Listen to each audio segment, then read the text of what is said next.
Welcome to the show. My name is Mark Corona, and this is Ask the Experts, sponsored by DesertPolymerFlooring.com, your concrete coating superstore. These are your concrete coating experts. They have the answers to take your project to the next level.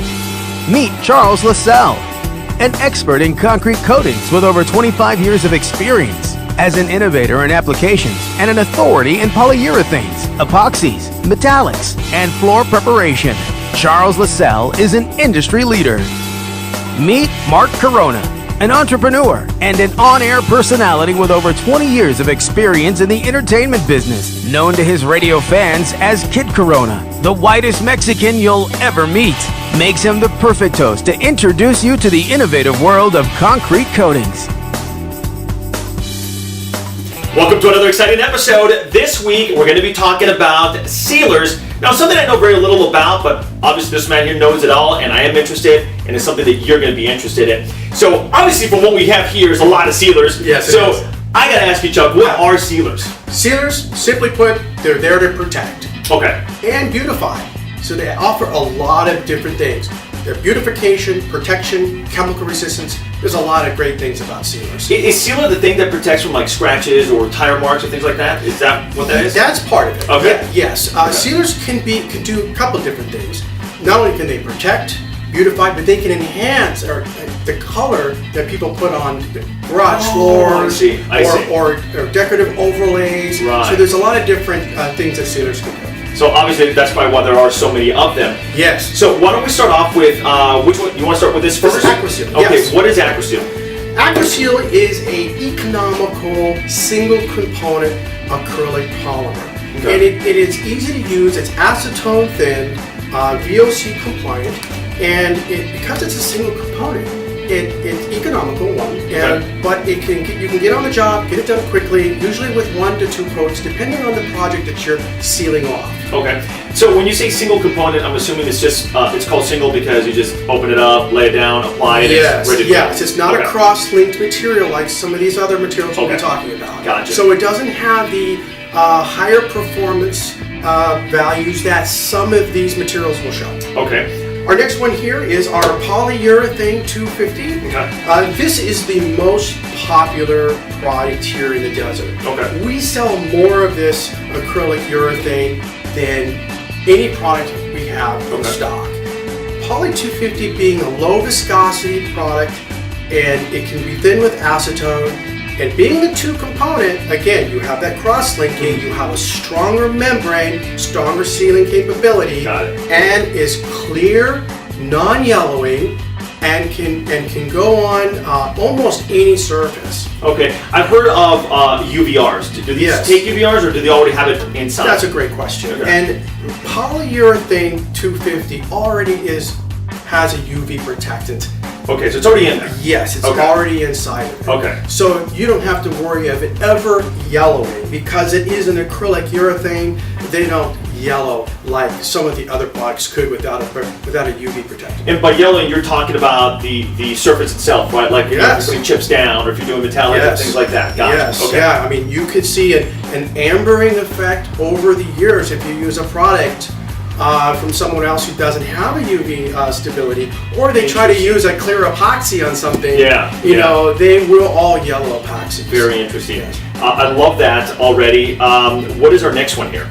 You know, this is a great product. It came out probably about 6-7 years ago. Okay. And Polyurethane 500 is a 2-component aliphatic polyurethane. It's very low odor, and the reason why they developed the 500 series, the Poly 500 and the Poly 501 series, these two here, was for low odor and high resistance, chemical resistance. Okay. So it can be used in hospitals. It can be have used. A lot of chemicals, that's correct. Blood stains and things like that. Well, that will be resistant to blood and all these other things that could affect a coating. But it is a high performance material. It's got the best chemistry on the market. It is a low odor material, and it is water thin. And it is hot tire resistant when used in garage flooring or vehicular traffic areas. And it also, for high traffic areas, is phenomenal. Hospitals, warehouses, finished coats, those environments where odor, people just cannot tolerate the odor. Yeah. So basically, you can use it indoors or outdoors then? Absolutely. It comes Okay. with a UV inhibitor if you need to make sure that it never yellows in time. Okay. Typically, these are designed, they won't yellow like that, but they do put a UV protective absorber package in with this product. Gotcha. Yes. What's our next one here? Is this the Poly This is 100 here? Yes, this Okay. is our Poly 100. Again, it's a two-component, high solids aliphatic polyurethane. I know it sounds like a lot of, high-end names here. Yeah. Aliphatic polyurethane. Yeah. Okay, but this class of materials is very unique. In that, it's scratch resistant, scuff resistant, Which is important. hot tire resistant, chemical resistant, oil, grease, brake fluids, any of that stuff. It's great for automotive facilities. It's great for garage floors. It works really well in commercial, industrial coating situations as a finished coat. Well, these sound like really amazing type of sealers that would not only have a lot of durability, but obviously going to protect whatever it is that you're trying to install. People have asked in the past, are these what's better? Is a water-based sealer better, or is a solvent-based sealer better? Please tell us what the difference is first of all, and then tell us which is better if there is any. Sure. Well, obviously your solvent-based materials are born solvents, and the water-based materials are born in technology that limits the solvent material that's put into this product. So with the differences, well, a lot of people say, well, water-based is, it's not as good as solvent-based. I've heard that, yeah. You hear this all the time. And technology has come a long way, and chemists have made these water-based products nearly identical in performance to the solvent-based materials. So I would use I recommend using the water-based version anytime, and would say that it is comparable, if not equal, in performance. Gotcha. Yes. When it comes to recoating, Yes. Can you recoat over sealers that are there? I mean, is that something that's doable or recommended or not? We get questions all the time. We have contractors that ask us can they reseal over pre-existing coating surfaces.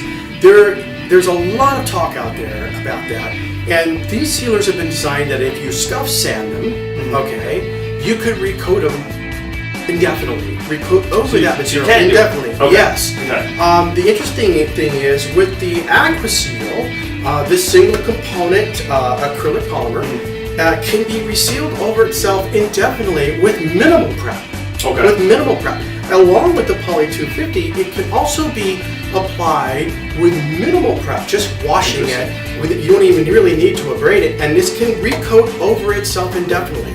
Now, when you get into the two-component, high solids two-component materials, you really need to sand, scuff, and abrade and clean and make sure that it's correct before reapplying. So I always say, always sand between coats.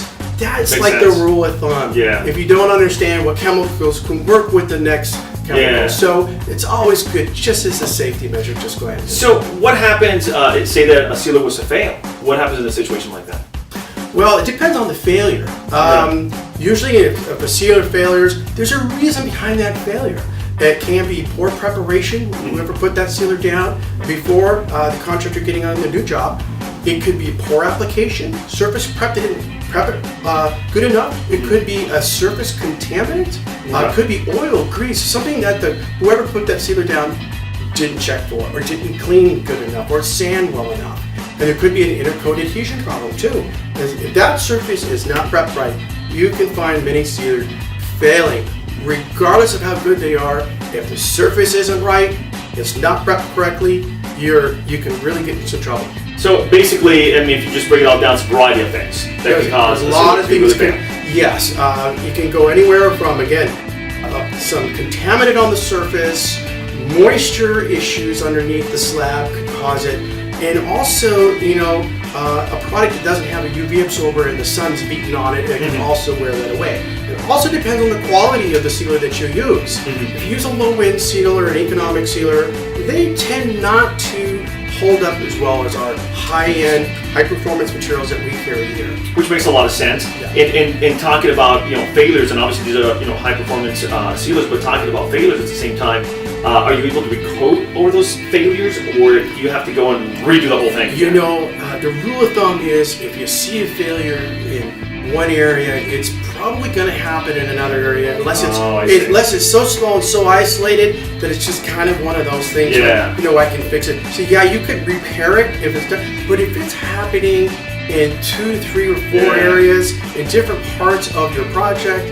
I'd say you have to strip it up and restart it all over So get a whole again new because job. the applicator didn't do it right. So with that said, Yes. and I would hate to be that contractor, Yeah. and these are obviously great high-end products here. How long do these sealers last? What are the durability? What's the durability on these? It depends on the service, Okay. meaning the service of how it's being used. If it's an automotive facility where they're cleaning every day, they're dropping tools and they're dragging carts and you have a lot of heavy-duty service on top of that. Well, of course, you need to reseal that probably fairly quick, 3 to 5 years. But if it's just a pedestrian, say it's a pool deck, something that's a decorative overlay, and they put a polyurethane, 8, 10 years, 12 years. Not bad. It's not bad at all. They last a long time. Yes. So these are great sealers. Yes, they have a lot are of durability time to them. excellent products. I love it. Well, if you're interested in these, obviously Desert Polymer Flooring, carries these. As usual, Chuck is a very knowledgeable guy, and I always appreciate you being on the show with us and obviously answering important questions, especially when it comes to product. A lot of people that don't know how to use product, great time, to learn how to use all these materials that they have here. Yeah. Chuck, thank you again for being on You're the show, welcome. my friend. If you have any questions, the friendly staff at Desert Polymer Flooring can certainly help you out. Give them a call or visit the website, desertpolymerflooring.com. Until next time, my name is Mark Corona, and this is Ask the Experts.